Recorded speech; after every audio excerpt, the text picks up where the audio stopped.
ஒரு general philosophy வச்சுப்போம் நம்ம. ஒரு பெண்ணை திருப்திப்படுத்தணும்னு பார்க்காம, எப்படி இந்த ஒரு மேரேஜ நம்ம வந்து அடுத்த கட்டத்துக்கு நம்ம வந்து நடத்தணும். அதுல ஒண்ணு தான் செக்ஸா இருக்கு. அந்த பெண்ணை எப்படி புரிஞ்சுக்கிறாங்க? எப்படி ஒரு பெண்கிட்ட எப்படி அணுகுமுறை இருக்கணும்? அவங்களுக்கு என்னலாம் அவங்க வந்து ஒரு ஹஸ்பண்டா ஒரு பொறுப்பெடுத்து பண்ணணும். இது ஒய்ஃப்‌க்கும் பொருந்தும். ஒரு ஹஸ்பண்ட் என்ன பொறுப்பெடுத்து பண்ணணும்? அந்த பொண்ண எப்படி பார்த்துக்கணும்? ஒரு பொண்ணு அவங்க வீட்டுக்கு வராங்க. நம்ம இருக்கிறது இப்ப வரைக்கும் பேட்ரியார்க் சொசைட்டி. சில வீட்ல, சில ஸ்டேட்ஸ்ல வந்து மேட்ரியார்க்ம்பாங்க. அதாவது அந்த ஹஸ்பண்ட் அந்த பையன் வந்து அந்த பொண்ணு வீட்டுக்கு வந்து மாப்பிள்ளையா போறாங்க. பட் நம்ம ஊர பொறுத்தவரைக்குமே அந்த பொண்ணு இங்க வருது. ஸோ அப்படி வரும்போது அந்த பொண்ணுக்கு எந்த மாரி ஒரு கம்ஃபர்ட் லெவல குடுக்க முடியும்? இந்த இடத்துல பார்க்கும்போது, நம்ம அந்த பொண்ணுமே அவங்க வளர்ந்த சூழ்நிலை. ஃபார் எக்ஸாம்பிள் சில பேர் வந்து டாடிஸ், பிரின்சஸ் இருக்கிறாங்க உங்களுக்கு. அந்த மாரி அவங்க இருக்கும்போது, இந்த பையன் எந்த மாரி ஒரு ஒரு மெச்சூரா இருக்குன்னு பார்த்துக்கோங்க நீங்க. உங்க அப்பா லெவல்ல ஒரு ஆண வைக்கும்போது, இவங்களால அந்த ஒரு கேப்ப வந்து ஃபில் பண்ண முடியாம இருக்கும். பேசிக் இஷ்யூ அங்க தான் ஆரம்பிக்குது. இந்த பொண்ணு வந்து நீ எங்க அப்பா மாரி இல்ல. முன்னாடி இல்ல, இந்த பையன் வந்து நீங்க அம்மா மாரி இல்ல. நீ அம்மா மாரி நீ குக் பண்றதில்ல. ஒரு நெறைய ஷோ போட்டு இந்த மாரி பேசின இஷ்யூ புரிய வச்சுட்டாங்க. இப்ப அதே ரிவர்ஸ் ஆயிட்டு இருக்கு இப்ப உங்களுக்கு.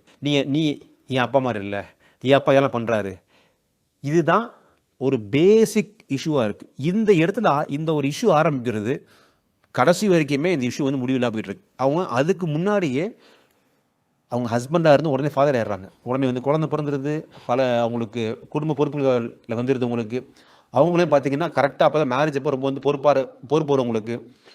புது பிசினஸ் ஆரம்பிப்பாங்க. இஎம்ஐஸ் வரும். ஸோ மென்டல் மெச்சூரிட்டி ஆறதுக்கு முன்னாடியுமே அவங்களுக்கு பல கோல்ஸ் உள்ள வந்து பல பொறுப்புகள் உள்ள வரவாசி ஒரு கண்டிப்பா இப்ப இருக்க மக்கள் ஈவன் தோ மேரேஜ் ஏஜ் தள்ளி போனாலுமே இப்ப இருக்க மக்கள்னால ஹேண்டில் பண்றதுக்கான ஒரு மெச்சூரிட்டியும் ஒரு பொறுமை இல்லாம இருக்கு. ஏன் பொறுமை சொல்றேன்னா, ஒரு ஜாயிண்ட் ஃபேமிலி அந்த கான்செப்ட் இருக்கும்போது, இந்த மாரி இஷ்யூஸ் வந்தால் அங்க அட்வைஸ் பண்றதுக்கு ஆள் இருப்பாங்க. இன்னொன்னு தெரிஞ்ச சர்க்கிள்ல பொருள் எடுக்கும்போது 2 பக்கமே யாராச்சும் ஒரு காமன் மக்கள் இருப்பாங்க. அவங்களால உட்காந்து இந்த இஷ்யூ வந்து மத்தியஸ்த பண்ணி பேசி முடிச்சுக்க முடியும். இப்ப பார்க்கும்போது ஒரு அன்னோன் கிரவுட்ல போய் எடுக்கும்போதுமே, அவங்களால ஒரு இஷ்யூவ சால்வ் பண்ண முடியாம இருக்காங்க. இதுவுமே இட் இஸ் பில்டிங் எ பேனிசிட்டி. உடனே எடுத்தோனே நெறைய இடத்துல பார்க்கும்போது நீங்க டிவோர்ஸ்க்கு அப்ளை பண்ணுங்க. பெண் உரிமை இருக்கு. இந்த இஷ்யூவ சால்வ் பண்ணாம அடுத்த இஷ்யூவ கிரியேட் பண்ணி, அந்த இஷ்யூனால தான் இந்த இஷ்யூக்கு ஒரு முடிவு வருங்கிற ஒரு எக்ஸாம்பிள் இப்ப இருக்கு.